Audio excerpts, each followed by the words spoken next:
이곳에 오게 하신 하나님 앞에 감사하게 좀 드리고요. 특별히 우리 어린 아이부터 어르신들까지 함께 예배하게 하신 것 감사드리면 좋겠습니다. 우리에게 건강 주셔서 함께 나오시게 하시고 또 하나님을 예배하게 하시고 찬양하는 것이 감사드립니다. 그리고 어려운 때인데 여기 이렇게 하나님을 믿는 믿음 안에서 주님 안에서 예배하는 안식을 누리게 하시니 감사드립니다. 전 하나님께 영광 돌리시고요. 그리고 오늘 참여하고 싶은데 몸이 아파서 오지 못하신 분들 계십니다. 그분들을 위해서 여러분 기도하시면 좋겠고요. 여러 가지 사정으로 함께하지 못한 성도들, 그리고 이 땅에 많은 경제적인 어려움과 또 개인의 어려움, 또 삶의 힘든 무거운 짐들을 이 시간 이곳에 함께 계신 주님 앞에 고백하시면 좋겠습니다. 주님, 여기 함께 계시죠?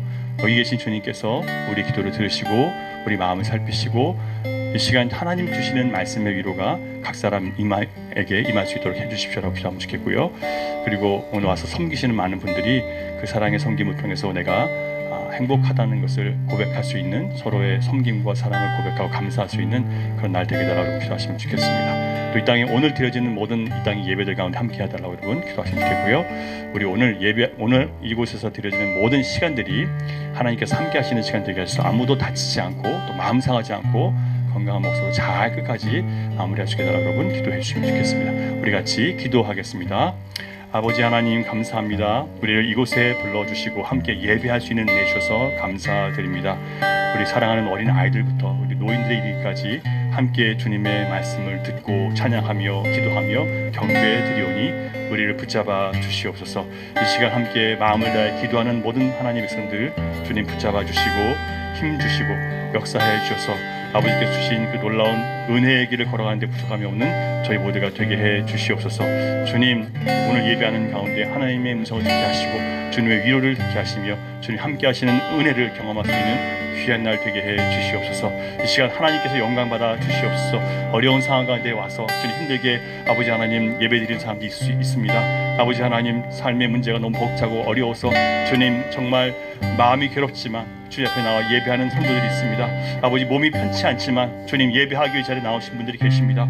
아버지 하나님 이 시간 주님의 위로가 각 사람에게 아버지 적절하게 임할 수 있도록 인도해 주시고 주님 말씀을 통해서 힘을 얻게 하시고 함께 드린 예배 가운데 하나님의 놀라운 위로가 격려가 힘이 소망이 넘칠 수 있도록 아버지 하나님 도와주시옵소서. 예배를 위해서 또 이 자리를 위해 섬기는 많은 분들이 계십니다. 아버지 그들의 작은 섬김과 수고가 땅에 떨어지지 않게 하시고 그들의 모든 섬김을 통해서 우리가 더 큰 은혜와 사랑을 누리게 하시며 하나님께 영광 돌리고 서로에게 사랑을 고백할 수 있는 귀하고 복된 날 되게 해 주시옵소서. 주님 이 시간부터 집에 돌아가는 시간까지 안전하게 지켜주시고 마음과 상황과 모든 것을 살피시고 온전케 하여 주시옵소서. 모든 것을 주님 앞에 맡겨드리며 주님께 모든 영광 올려드리며 예수님 이름으로 기도드립니다. 아멘. 우리 다 함께 사도신경으로 신앙 고백하겠습니다. 나는 전능하신 아버지 하나님 천지의 창조주를 믿습니다. 나는 그의 유일하신 아들 우리 주 예수 그리스도를 믿습니다. 그는 성령으로 잉태되어 동정녀 마리아에게서 나시고 본디오 빌라도에게 고난을 받아 십자가에 못 박혀 죽으시고 장사된 지 사흘 만에 죽은 자 가운데서 다시 살아나셨으며 하늘에 오르시어 전능하신 아버지 하나님 우편에 앉아 계시다가 거기로부터 살아있는 자와 죽은 자를 심판하러 오십니다. 나는 성령을 믿으며 거룩한 공교회와 성도의 교제와 죄를 용서받는 것과 몸의 부활과 영생을 믿습니다. 아멘. 오영식 집사님 기도해 주시겠습니다.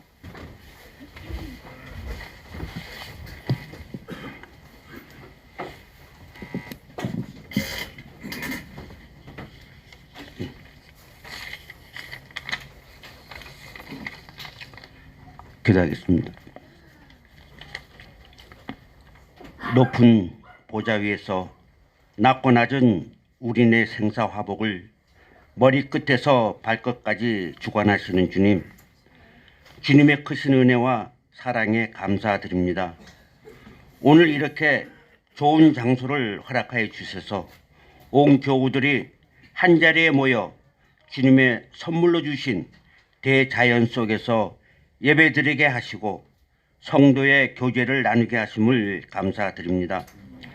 야외로 나와 주님의 창조하신 아름다운 대자연을 마주할 때 우리가 살아가면서 주님을 향한 주님의 사랑이 얼마나 넓고 깊은지를 다시 한번 피부로 느끼지 않을 수 없습니다.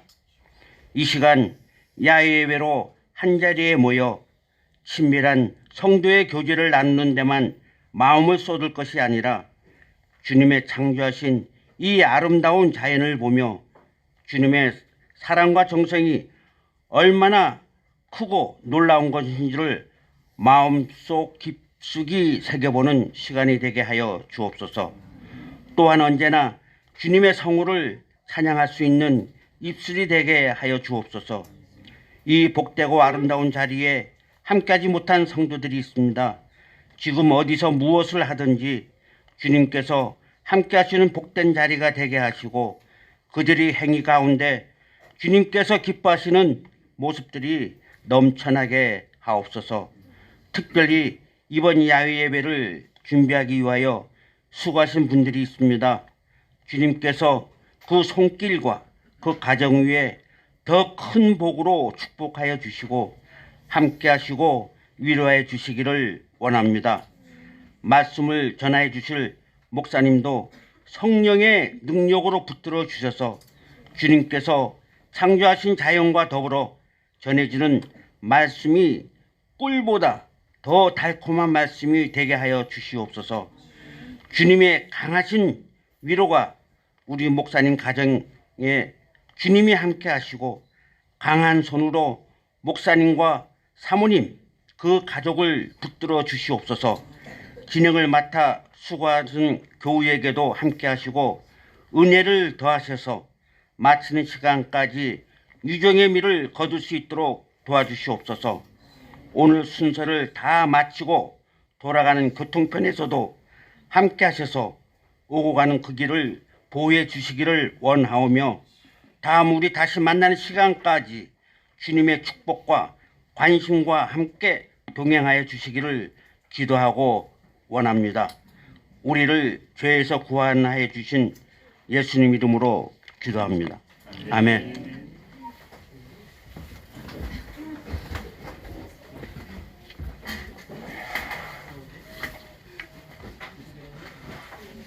예, 꽉좀 줘주세요. 세게 줘주세요. 이렇게. 여기 됐어. 자, 오늘 주시는 하나님 말씀 마태복음 15장 21절부터 28절 말씀을 앞에 화면도 있으니까요. 예, 같이 보시겠습니다.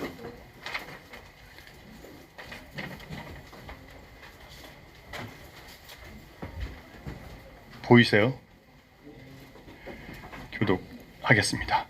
예수께서 거기서 나가사 두로와 시돈 지방으로 들어가시니 가나안 여자 하나가 그 지경에서 나와서 소리를 질러 이르되 주 다윗의 자손이여 나를 불쌍히 여기소서 내 딸이 흉악하게 귀신 들렸나이다 하되 예수는 한 말씀도 대답하지 아니하시니 제자들이 와서 청하여 말하되 그 여자가 우리 뒤에서 소리를 지르오니 그를 보내소서.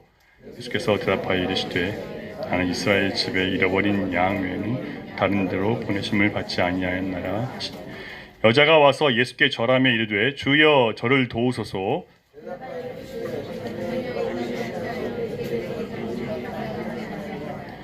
여자가 이르되 주여 올소이다마는 개들도 제 주인의 상에서 떨어지는 부스러기를 먹나이다 하니 예수께서 대답하여 이르시되 여자여 내 믿음이 크도다 내 소원대로 되리라 하시니 그때로부터 그의 딸이 나으니라.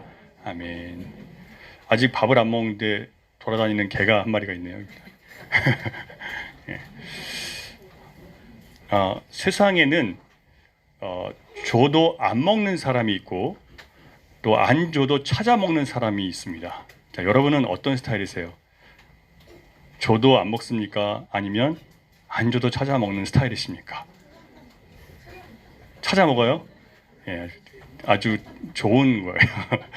줘도 안 먹는 사람보다 찾아 먹는 사람이 훌륭한 사람들인데, 자, 그런데 정말 그런 사람도 있어요. 줘도 안 먹는 사람. 어떤 사람이 그럴까요? 이미 배가 풀었으니까 안 먹죠. 그래서 아무리 맛있는 걸 갖다 줘도 쳐다보기도 싫을 때가 있습니다. 배가 부르면요, 음식을 봐도 하나도 먹고 싶지 않아요. 그런 경험이 없으신 분도 있을 수 있어요. 다 그렇진 않아요. 먹어도 또 들어갈 수 있는 사람이 있습니다. 그러나 배가 부르면 음식을 봐도 쳐다보고 싶지 않은 사람도 있을 수 있어요. 자, 그런데 배고픈 사람에게는 국밥 한 그릇만 줘도 감사하는 마음으로 먹을 수 있죠. 자, 여러분 예수님이 이 땅에 왜 오셨습니까? 네, 누구를 불러 오셨어요? 죄인을 불러서 뭐하게 하시기 위해서?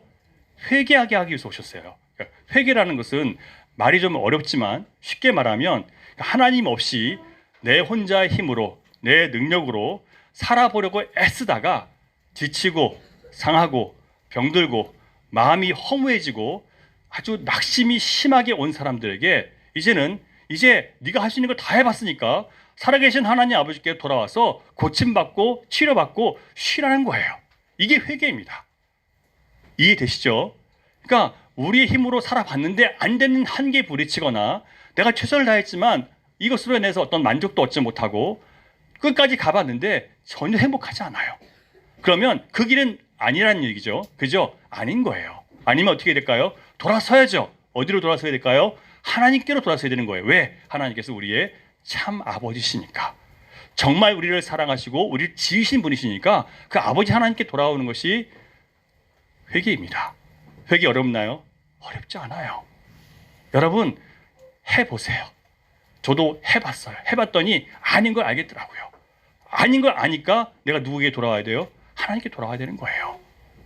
여러분들은 돌아올 곳이 있는 분들입니다. 돌아올 곳이 있다는 것이 복이에요, 여러분.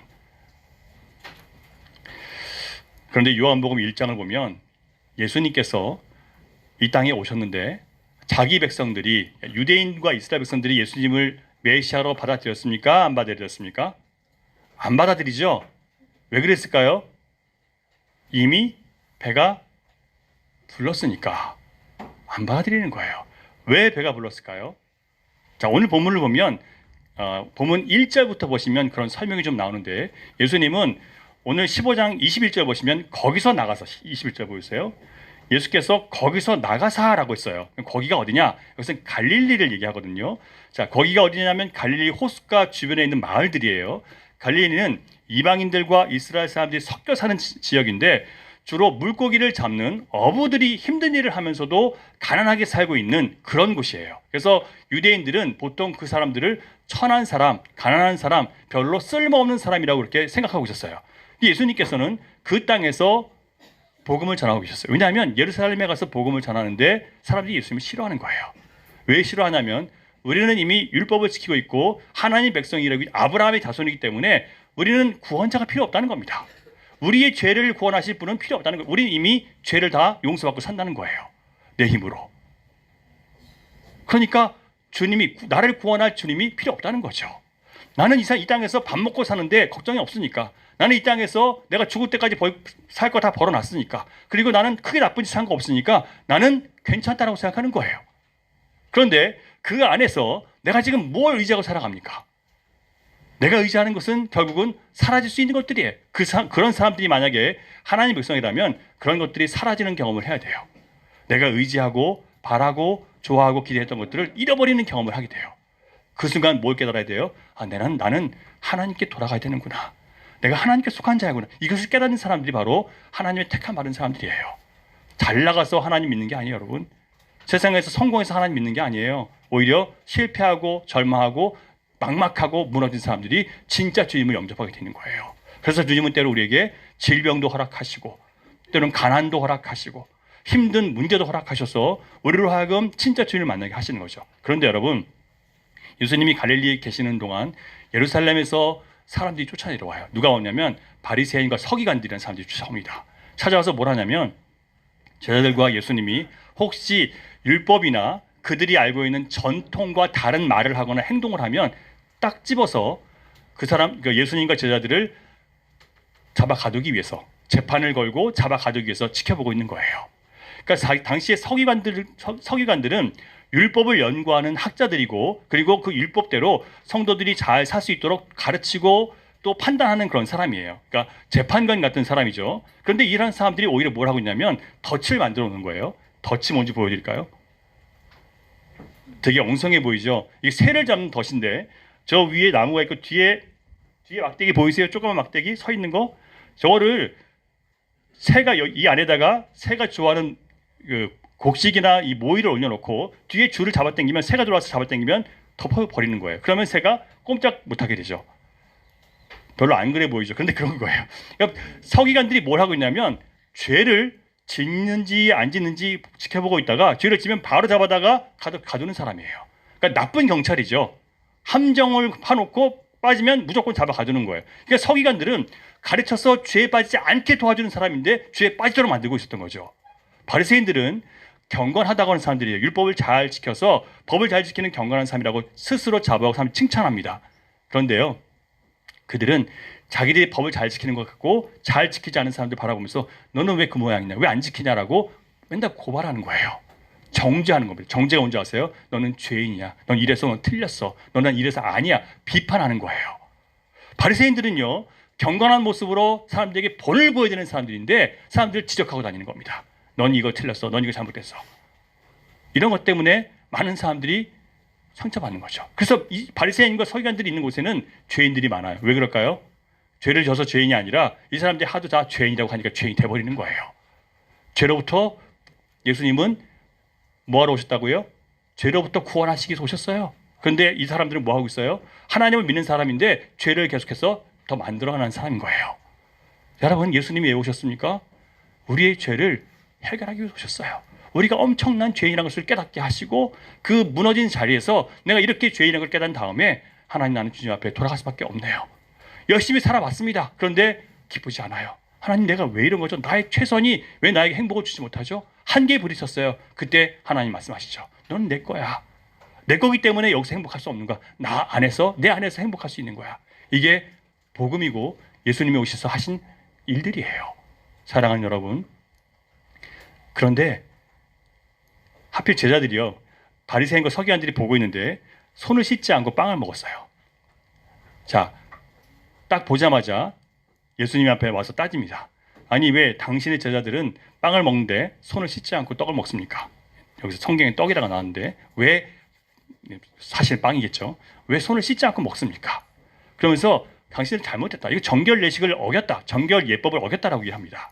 근데 여러분, 정결 예식은 뭐냐면 제사장들이 하나님 앞에 제사를 드릴 때 손을 씻고 하나님 앞에 나갈 때는 내가 깨끗하게 하고 나가야 되니까 손을 씻고 제사를 드리는 거예요. 그러니까 밥 먹을 때 손 씻는 거는 그냥 위생을 위해서 씻는 것이지 하나님 앞에 죄를 짓는 게 아니었어요. 그런데 이 랍비와 유대인들 장로들은 전통을 만들어요. 뭐라고 만들었냐면 이제부터는 손을 안 씻고 밥을 먹으면 당신은 부정한 사람입니다라고 결정을 해버려요. 성경은 그렇게 얘기하지 않았어요. 그런데 손을 씻지 않고 먹는 사람은 부정하다라고 누가 만들었어요? 장로들이.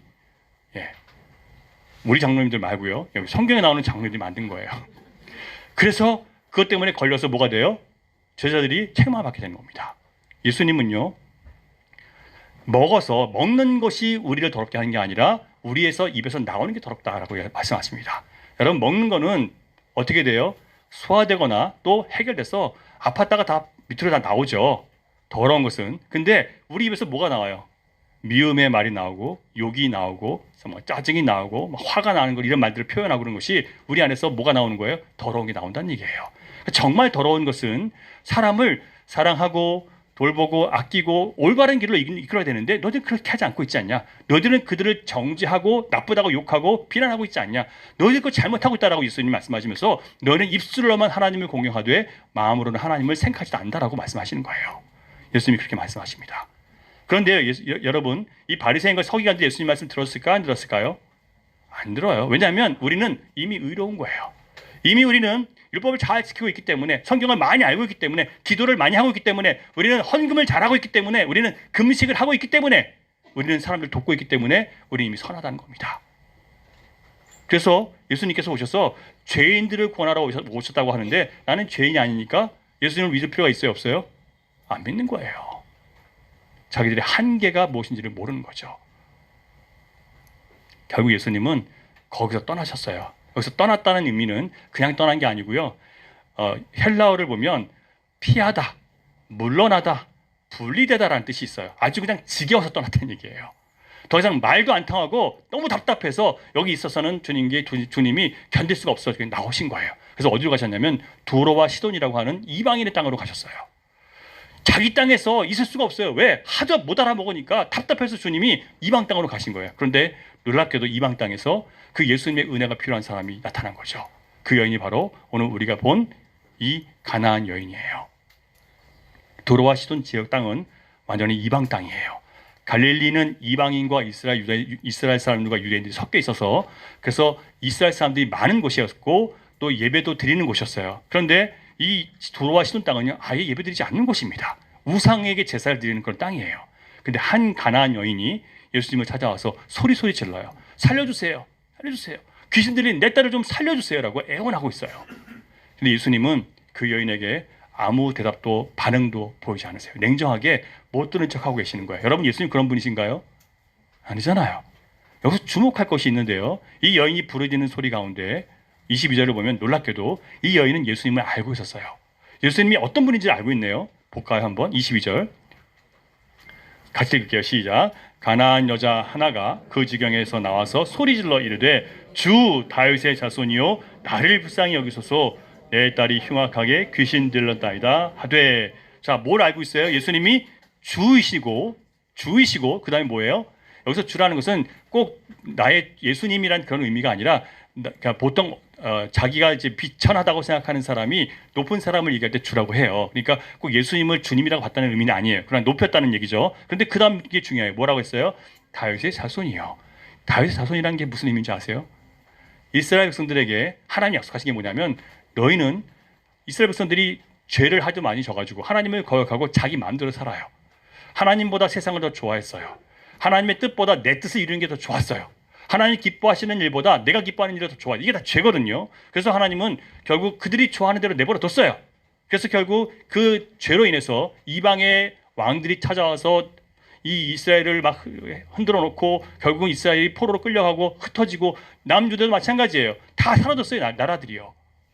그리고 그 이후에 어떤 일이 벌어집니까? 사람들이 흩어져 있고 그런 어려움 가운데 하나님께서 이사야나 예레미야나 에스겔 같은 예언자를 통해서 말씀을 주세요. 뭐라고 하셨냐면 다윗의 자손을 통해서 다시 이 다윗의 왕국이 회복될 거다. 그리고 그 왕국은 영원할 것이다. 라는 약속을 주셨어요. 그러니까 이 다윗의 자손이라는 그 약속의 의미는 뭐냐면 이 세상에 더 이상 우리를 구원할 수 있는 것은 아무것도 없습니다. 하나님이 보내신 그 메시아가 우리를 구원할 수 있습니다. 그러니까 우리의 인생의 끝에서 우리가 만나는 분이 누구예요? 예수님, 다윗의 자손 예수님만이 우리에게 진정한 구원을 줄 수 있는 하나님이라는 거예요. 이 고백을 지금 여인이 하고 있는 거예요. 그냥 고백이 아닌 거예요. 너무 놀라운 고백이죠. 그러니까 이 여인은 이미 삶에서 수많은 것들을 다 도전해 본 거예요. 이것도 해보고 저것도 해보고 다 해봤어요. 근데 되나요? 안 되나요? 안 됐죠. 그래서 다윗의 자손이신 예수님께서 하나님이 보내신 바로 그 메시아라는 소문을 듣고 그리고 그동안 있었던 많은 기적의 소문들을 듣고 찾아 나온 거예요. 간절하게. 그런데 예수님은 그 고백을 들으시고 뭐라고 하세요? 칭찬하시나요? 아니요. 못 들은 척 하세요. 여전히 못 들은 척 하십니다. 그리고 제자들은요. 그 여인이 계속 뒤에서 막 살려주세요라고 소리 지르니까 제자들이 뭐라고 하냐면 저희 여인이 뒤에서 소리를 지르니까 좀 그를 보내소서라고 그렇게 제자들이 말을 해요. 여기서 헬라어의 뜻, 여기서 소리를 지른다는 건요. 그냥 소리 지르는 게 아니라 울며 불며 비명 지르고 막 날치는 거예요. 살려주지 않으면 우리는 죽어요. 우리 딸은 죽어요. 살려주세요라고 막 소리 지르는 겁니다. 오죽하면 제자들이 예수님께 간청하는 거예요. 주님 저 여자 때문에 괴로워 죽겠어요. 그를 보내소서라고 했는데 보낸다는 뜻은요. 멀리 떨어뜨려 놓는다는 뜻인데요. 그냥 보낸다는 의미가 아니라 주님 저 여인 때문에 시끄러워 죽겠으니까 그냥 좀 고쳐주세요. 고쳐서 그냥 보내버려요. 그래서 우리를 좀 이 소란에서 이 시끄러운 자리에서 좀 건져주세요라는 의미예요. 제자들이 지겨운 거죠. 그런데 예수님은 부탁하는 제자들에게 냉정하게 말씀하세요. 24절 24절 시작. 나는 이스라엘 집에 잃어버린 양 외에는 다른 데로 보내심을 받지 아니하였노라 하시니. 자, 여러분 예수님께서 그 여인이 싫어서 스스로 결정하신 게 아니고요. 이것은 구약의 예언자들을 통해서 하나님 주신 말씀이에요. 하나님은 이스라엘과 유대 백성들을 먼저 구원하시고 그들을 통해서 이방을 구원하기를 원하셨어요. 이게 예수님은 뭘 하셔야 돼요? 먼저 이스라엘 사람들과 유대인들을 먼저 구원하셔야 되는 거예요. 그러니까 이게 하나님의 질서이거든요. 그래서 유대인들과 이스라엘 사람들이 나가서 모든 사람들에게 복음을 전해서 우리까지 복음을 듣게 된 거죠. 자, 그래서 마태복음 10장 5절 6절을 보시면요, 예수께서 이 12를 보내셔서 제자들 12을 보내시는데 뭐라고 말씀하시냐면 이방인의 길로도 가지 말고 사마리아인의 고을도 가지 말고, 사마리아인은 이스라엘 사람들인데 이방인과 섞여서 혼혈이 된 사람들이에요. 그래서 부정하다고 여겼던 사람들이죠. 거기도 가지 말래요. 예수님께서 말씀하셨어요. 그리고 이스라엘 집에 잃어버린 양에게로 가라라고 말씀하세요. 누가 잃어버린 양이에요? 하나님의 백성임에도 불구하고 하나님을 버린 사람들, 잃어버린 사람들이에요. 바로 저와 여러분이 잃어버린 양이었죠. 하나님은 먼저 유대인들에게 왕이신 예수 그리스도를 구주로 고백하게 하신 다음에 그들을 통해서 온 세상에 복음이 전파되기를 원하셨어요. 그래서 처음에 예수님 거절하신 거예요. 이해되세요? 예수님이 그냥 기분이 안 좋아서, 마음에 안 들어서 거절하신 게 아니라 하나님의 뜻을 이루기 위해서 그렇게 하신 거예요. 근데 여러분, 여인이 어떻게 합니까? 적극적으로 예수님 앞에 나가서 엎드려요. 그래도 뭐라고 하냐면 그래도 저를 도와달라고 더 크게 부르짖고 애원합니다.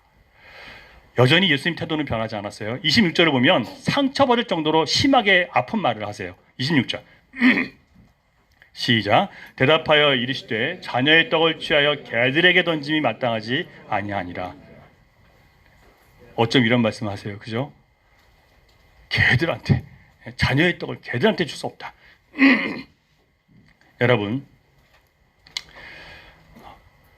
우리가 여기서 이 개는요, 우리가 보통 욕할 때 막 개 뭐뭐 하는 그런 욕이 아니에요.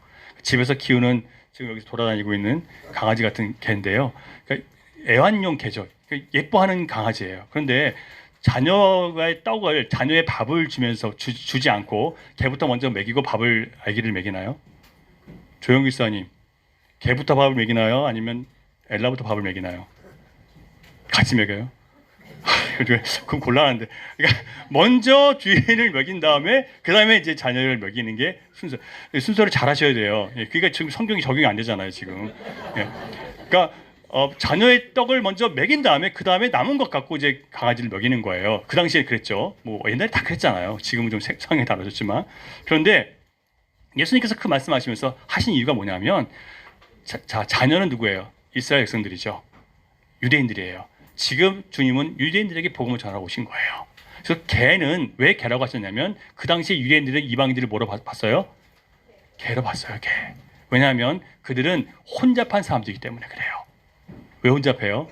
하나님이 아닌 여러 신들을 잡신을 섬기고 성적으로도 방탕하고 세상적으로 방탕했어요. 그래서 그들을 개라고 표현한 거예요. 이해가 되시죠? 그냥 이게 종교적인 의미에서 개라고 하는 것이 그냥 우리가 막 기분 나쁜 사람한테 막 욕하는 그런 의미가 아니에요. 이해가 되시죠? 예수님이 누구한테 막 개 자식 이렇게 했다고 하는 게 그렇게 생각하시면 안 됩니다.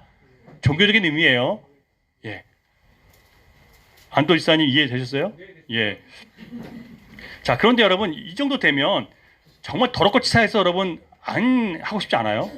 주님께서 개는 막 이렇게 말씀하시면, 아니 주님 너무 심한 거 아니에요? 날 개라고 지금 보시는 겁니까? 관둬요라고 나가지 않겠습니까? 그래요? 그죠? 그게 정상이죠, 그죠? 근데 이 여인은 왜 그래요? 근데 여인은 뭐라고 합니까? 27절 보겠습니다. 27절 시작. 여자가 이르되 주여 올소이다마는 개들도 제 주인의 상에서 떨어지는 부스러기를 먹나이다 하니. 자, 여인의 대답은요, 자존심이 없는 사람 같아요, 그죠? 감정도 없는 사람 같아요. 네, 맞아요, 주님 맞아요라고 인정해버려요. 그러면서 말하는 게 뭐냐면, 그래도 개들도 주인의 상에서 떨어지는 부스러기 먹지 않습니까? 라고 애원하는 거예요. 여기서 반전이 일어납니다. 그렇게 냉정했던 예수님께서 순간 이 여인을 향해서 네 믿음이 크다. 여러분 생각해 보세요. 주여 올소이다마는 개들도 제 주인의 상에서 떨어지는 부스러기를 먹습니다. 라는 대답이 큰 믿음과 무슨 상관이 있을까요? 큰 믿음일까요, 그게요? 무슨 상관이 있는 걸까요? 이 고백 안에 한 신자가 살아계신 하나님을 만날 수 있는 길이 열리는 아주 겸손한 마음 자세와 믿음의 고백이 담겨 있어요. 그걸 오늘 여러분과 나누고 말씀 마치겠습니다. 첫째, 두 가지인데요. 첫째, 내가 나를 판단하는 것이 아니라 주님이 나를 판단하시는 것이 항상 옳다는 것을 인정하는 겸손함이 필요합니다. 무슨 말씀인지 아시겠어요? 우리는 다 나는 그래도 이 정도는 괜찮은 게 있어 라고 하는데요. 주님 말씀은요, 우리 안에 들어와서 철저하게 우리의 죄악과 우리의 온전치 못함을 드러내세요. 그러면 우리는 뭐라고 해야 될까요? 아니 주님, 난 그 정도는 아니에요 라고 반항하거나 거절하거나 내가 부인해요. 근데 여러분, 주님의 말씀에 대해서는 먼저 어떻게 해야 되냐면 주님의 말씀이 맞습니다 라고 인정하는 겸손함이 우리 모두에게 필요해요. 왜 그럴까요? 하나님은 진리이시니까. 여러분, 주님이 진리이신 것을 믿으십니까? 그러면 진리이신 예수님께서 하신 말씀은 다 옳은 거예요. 그래서 이 여인은 지금 뭘 고백한 거예요? 주님이 하신 말씀은 다 뭐라고요? 진리라는 것을 인정하는 거예요. 그게 내 마음이 겸손해졌기 때문에 그런 거거든요. 사랑하는 여러분, 하나님 말씀에 살아있는 능력이 나타나는 길은 주님 말씀은 다 옳다고 인정하고 그것을 진리로 받아들이는 겸손한 마음이 필요해요. 주님의 말씀은 그렇지만 나는 그렇게 생각하지 않습니다. 그 말씀은 나에게는 적용되지 않습니다라고 거절하는 순간 여러분, 진리를 외면하는 것이 되고요. 동시에 말씀의 순종함을 통해서 하나님을 체험할 수 있는 경험을, 그것을 여러분들이 발로 차버리는 거예요. 걷어차는 거예요. 여러분, 얼마나 많은 신자들이요, 말씀이 나를 불쾌하게 한다고, 나를 죄인 취급한다고, 양심을 불편하게 만든다고, 괴롭게 한다고 거절하고 있는지 몰라요. 그게 말씀의 능력이에요, 여러분. 그런 마음 자세가 여러분, 겸손한 자세로 주님 말씀이 옳습니다라는 그런 고백을 할 수 있는 저 여러분 되면 좋겠습니다. 자, 두 번째는요, 난 자격이 없지만 주님의 사랑과 은혜는 나를 받아주실 만큼 크다는 것을 끝까지 믿어야 됩니다. 자, 첫 번째는요, 자격이 없다는 것을 인정해야 돼요. 나는 구원받을 자격이 없어요. 나는 천국 갈 수 있는 자격이 나에게는 없어요. 나의 모든 의로움도 하나님께서 원하시는 의가 되지 못해요 라고 고백하는 게 필요해요. 그런데 그럼에도 불구하고 나는 뭘 믿어요?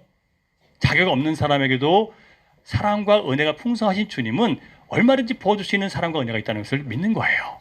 이런 믿음이 신앙을 가진 저에게 필요해요. 그러니까 여러분, 우리가 하나님 택하심 받지 않은 사람들은 여러분, 우리가 아무리 원해도 구원받지 못해요. 그러나 우리가 이 마음이 있다는 것은, 하나님께서 주시는 사랑과 은혜를 구하는 마음이 있다는 것은 우리 안에 뭐가 있는 거예요? 주님의 택하신 빛이 우리 안에 있다는 뜻이에요. 여러분, 간절하셔야 되는 거예요. 하나님 없이는 난 안 돼요. 내 주님, 나 자격 없어요. 성경 보니까 난 정말 철저하게 죄인이에요. 맞아요, 죄인 맞아요. 그러나 하나님은 사랑과 은혜가 크신 분이고, 그 사랑과 은혜는 우리에게 늘 죄를 용서해 주시고 다시 팔아주시는 분이기 때문에 나는 그 사랑을 믿어요라고 애원하는 거예요. 이게 바로 진실한 기도입니다. 주님은 진실한 기도를 드리는 사람들의 마음을 기쁘게 받아주시고 그들에게 뭐라고 말씀하세요? 네 믿음이 크도다. 수많은 의사를 찾아갔을 거예요. 용하다고 하는 온갖 무당도 찾아갔을 거예요. 특별한 방법들을 다 찾아 헤매고 다녔을 거예요. 그런데 그 모든 것은 더 깊은 절망으로 이 여인을 인도합니다. 허무함만 안겨줬어요. 청년 여러분, 학생 여러분, 여러분들이 하고 싶고 추구하는 것들 도전해 보세요. 그러나 그것이 아니라고 느껴지는 순간, 그것이 끝이라고 느껴지는 순간, 누가 진짜 진리이신 거예요? 주님이 진리이신 거예요. 그러니까 빨리 깨닫고 돌아오는 만큼 여러분의 삶은 안식과 평강으로 들어갈 수 있어요. 끝까지 고생할 필요 없어요. 더 빨리 돌아오는 사람이 더 빨리 회복할 수 있는 거예요. 믿으십니까? 예, 여러분 실천하셔야 돼요. 예. 오랫동안 방황하는 어른들처럼 살면 안 돼요. 예. 여러분, 결국 이 여인은 두 가지 신앙 고백을 한 거예요. 나는 자격이 없어요. 주님 말씀은 다 옳아요. 말씀대로 나는 능력이 없고 자격도 안 되고 나는 의로움이 없어요. 하지만 하나님의 사랑을 믿어요. 그 은혜를 믿어요. 그래서 나는 주님이 나를 내친다 하더라도 난 주님께 붙어 있을 거예요. 지금 내가 주님 앞에 구한 것이 바로 응답되지 않는다 하더라도, 주님이 냉정하게 나를 거절하는 것처럼 느낀다 하더라도 나는 하나님의 사랑과 은혜를 믿어요라고 여러분, 그 믿음의 자리를 지키는 사람이 결국 하나님을, 살아계신 하나님을 삶 가운데 만날 수 있어요. 대부분의 사람들이 주님을 경험하지 못하는 이유는요, 기도하다가 포기해서 그래요. 하다 말아요. 여러분, 여러분들이 신앙이 자라나게 하는 방법 중에 하나가 주님이 냉담하게 거절하시는 거예요. 왜? 지금 믿음이 크다는 결과가 어디서 나타나요? 거절도, 무시도, 또 외면도 참고 계속 주님 찾아가는 거예요. 여러분, 저도 많은 시간들을 그렇게 보내고 있어요. 주님 외면하세요. 예전에 정말 처음 예수님 믿을 때는 얼마나 주님 응답 잘해주셨는지 몰라요. 예, 놀라운 기적도 나타났어요. 그런데 점점 더 안 나타나요. 왜 그럴까요? 능력이 없어서 그런 걸까요? 아니요. 이제는 말씀을 믿는 믿음으로 견디고 인내하라고 하시는 거예요. 네가 순종하라는 거예요. 그래서 여러분, 믿음이 자라나면 자라날수록 더 하나님께서 멀리 있는 것처럼 느껴지고 나는 가까이 가기 위해서 애쓰는, 예전에는 주님 쫓아오셨는데 이제는 누가 따라다녀야 돼요? 내가 따라다니는 사람이 되는 거예요. 여러분, 이게 신앙이에요. 내가 찾으면 가가리처럼 쫓아오는 분이 아니세요, 여러분. 처음에는 그렇지만 나중에는 내가 주님을 사모하고 바라고 찾고 구해야지 만나주세요. 우리에게는 이런 것들이 필요합니다. 사랑하는 여러분, 예수 그리스도를 구주로 믿는 믿음은 하나님의 선물이에요. 하지만 때로는 우리가 믿음을 발휘해야 될 때가 있어요. 진리의 말씀에 대한 지식과 인생의 처절한 고통과 거기서 벗어나고 싶은 나의 절박함이 함께 어우러져서 영혼 깊은 곳에서 터져나오는 아름답고 빛나는 저 여러분의 신앙 고백이 있어야 됩니다. 그게 뭐냐면, 네 주님, 나 맞아요. 나 죄인 맞아요. 하나님 말씀이 다 옳아요. 하지만 나는 그렇기 때문에 하나님의 은혜가 없이는 살 수 없어요. 하나님의 사랑이 없이는 난 안 돼요 라고 하는 이 신앙의 고백이 바로 하나님을 만나는, 살아계신 하나님을 만나는 놀라운 은혜의 고백이 될 수 있습니다. 여러분, 힘드세요? 어려우세요? 하나님 말씀을 붙드시고, 주님, 나 맞아요. 자격이 없어요. 나는 자꾸 넘어져요. 자꾸 의심이 들어요. 그러나 하나님은 사랑이시고 은혜로우신 분이기 때문에 내가 하나님 앞에 붙어있고 그 주님을 바라보는 한 반드시 하나님께서는 이 모든 일들을 통해서 영광을 받으시고 나에게 기쁨을 주실 것을 믿습니다. 이 모든 것이 결국 돌아와서 나에게 합력의 선을 이룰 것을 믿습니다라고 하는 그 고백으로 여러분, 하나님께 영광 돌리기를 주님의 이름으로 축원합니다. 예, 우리 같이 기도하겠습니다. 찬양 먼저 하고 기도할게요. 주가 일하시네. 날이 저물어 갈 때, 빈들에서 걸을 때, 그때가 하나님의 때, 내 힘으로 안 될 때, 빈손으로 걸을 때 내가 고백해 여호와 이래. 양이래 말고 여호와 이래. 예. 여호와 이래 무슨 뜻인지 아시나요? 양이래가 한번 얘기해 줄까? 아멘. 예. 하나님은 여호와 이래 하나님이십니다. 우리 앞길을 예비하시고 공급하시고 또 주시는 분이세요. 함께 찬양하겠습니다. 함께 찬양하고 같이 기도하고 축도하고 마치겠습니다. 제가 광고했나요? 광고 안 했나요? 광고하겠습니다. 찬양하겠습니다.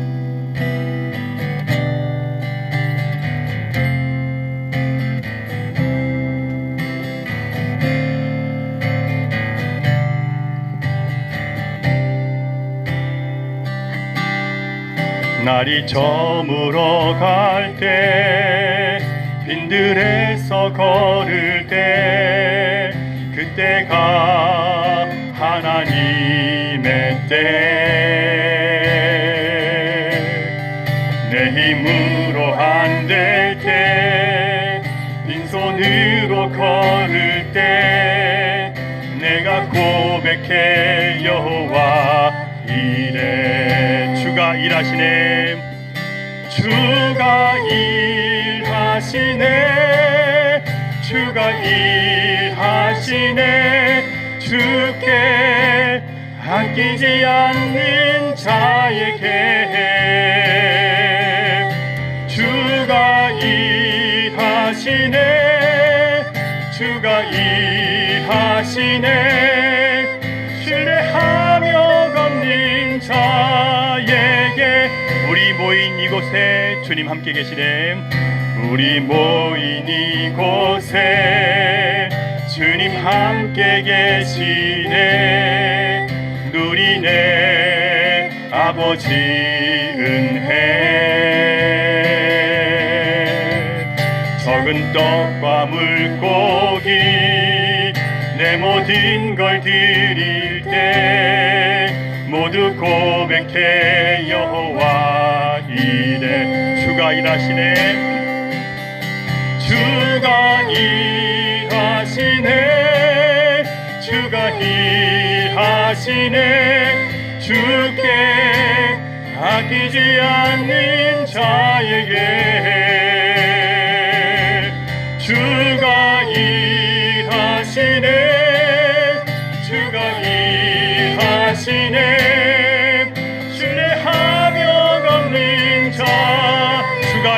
일하시네, 주가 일하시네, 주가 일하시네, 주가 일하시네. 주께 아끼지 않는 자에게 주가 일하시네, 주가 일하시네. 신뢰하며 걷는 자에게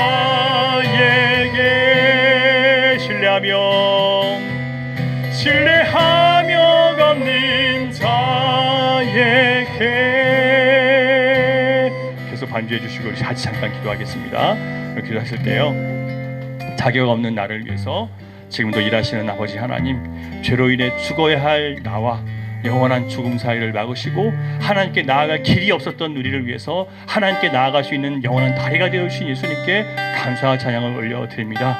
천하 인간의 구원을 얻을 만한 다른 이름이 없다고 하셨는데 오직 예수님만 바라며 그 은혜를 구하며 찬양하오니 하나님, 이 시간 자격 없지만, 능력 없지만, 아버지 하나님 아무런 공로 없지만 주님을 사모하는 마음, 주님을 믿는 신뢰하는 마음 가운데 아버지 하나님의 사랑과 은혜를 경험하는 귀한 성도들 우리 모두가 되게 해달라고 여러분 기도하시면 좋겠고요. 지금 모두가 어려운 때를 살고 있습니다. 마음이 상하고 경제가 어렵고 또 가족 관계가 어렵고 또 이웃과의 관계가 어렵고 사업이 어렵고 많은 어려운 가운데 있습니다. 그러나 주님은 여전히 우리의 구원이 되시고 그 모든 실패 위에 나의 살아계신 주님을 나는 고백하게 하시고 그 주님이 함께 하시기 나는 소망이 있다고 고백할 수 있는 그런 우리 모든 믿음의 성도들 되게 해달라고 여러분 기도하시면 좋겠습니다. 그리고 서로 힘들고 어려운 사람들 돌아보고 나누고 사랑을 베풀 수 있는 그런 우리 공동체가 되게 해달라고 기도하시면 좋겠습니다. 우리 주여 한번 외치고 기도합니다.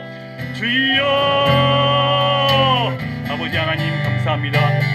우리를 한 교회로 묶어주시고 한 사랑 안에 서게 하시니 감사합니다. 말씀으로 함께 붙잡아 주시고 인도하시니 감사합니다. 주님 말씀이 우리 서신도 인도해 주시고 그 말씀을 따라 우리 안에 주신 하나님의 위로가 주신 죄를 인도하여 주옵소서. 주님 아무것도 아닌 우리들, 주님 자격 없는 우리를 불러주시고 아버지 자격이 있다고 말씀하시며 내 것이라고 말씀하시며 내 사랑하는 자녀라고 불러주시면 찬양하고 경고합니다. 주님, 그럴 때는 우리가 그 주님을 알면서 주님과 멀어져 있는 저 느낄 때가 많이 있습니다. 주님께서 응답해 주지 않고 주님 침묵하신 것처럼 느낄 때가 있습니다.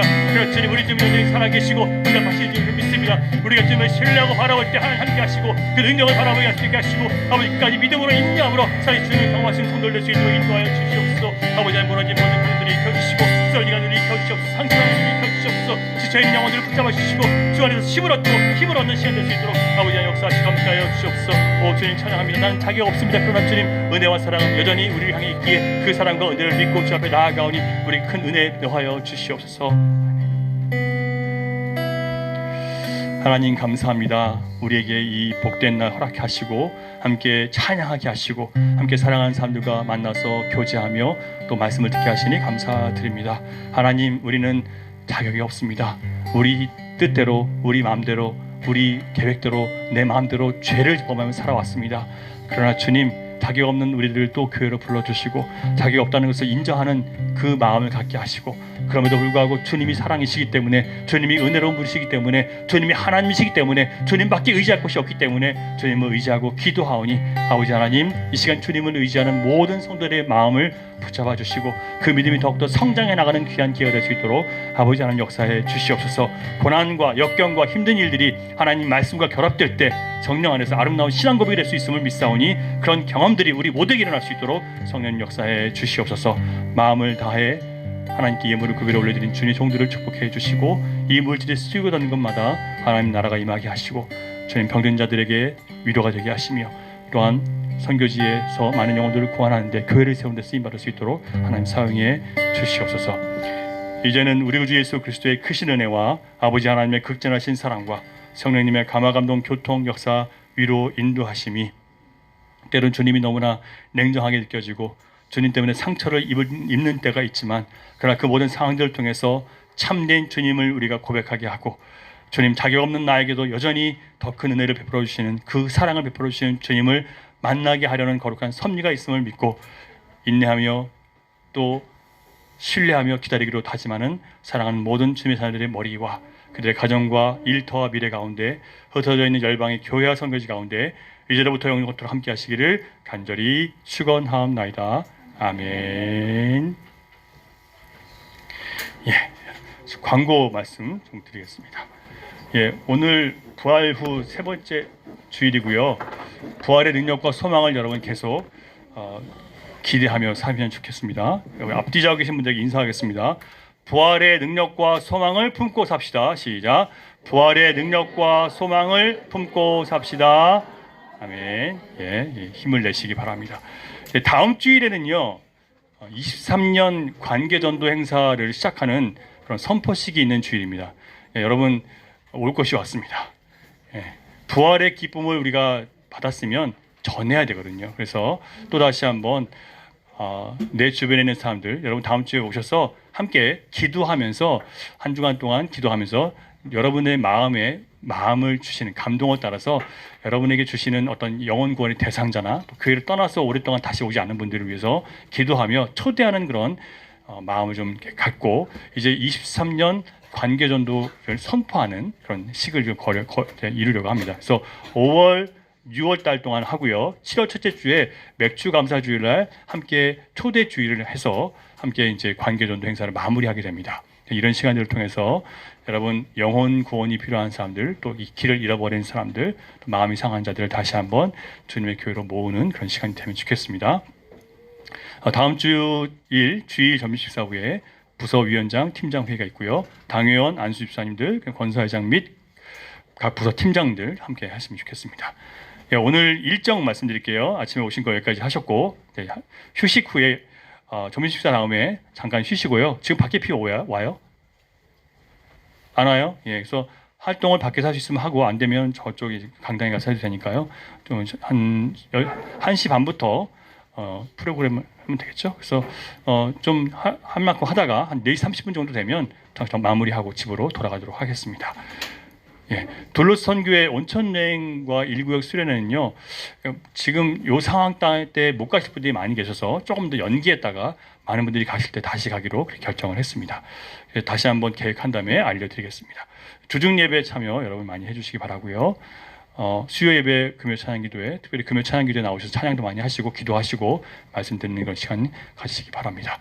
청년들도 나오시고 또 젊은 부부들도 나오시고 하셔서 기도하면서 여러분 힘을 내시고 하나님의 은혜를 받으시기 바랍니다. 예, 예배 마쳤습니다. 수고하셨습니다. 하나님께 영광의 박수 올려드리겠습니다.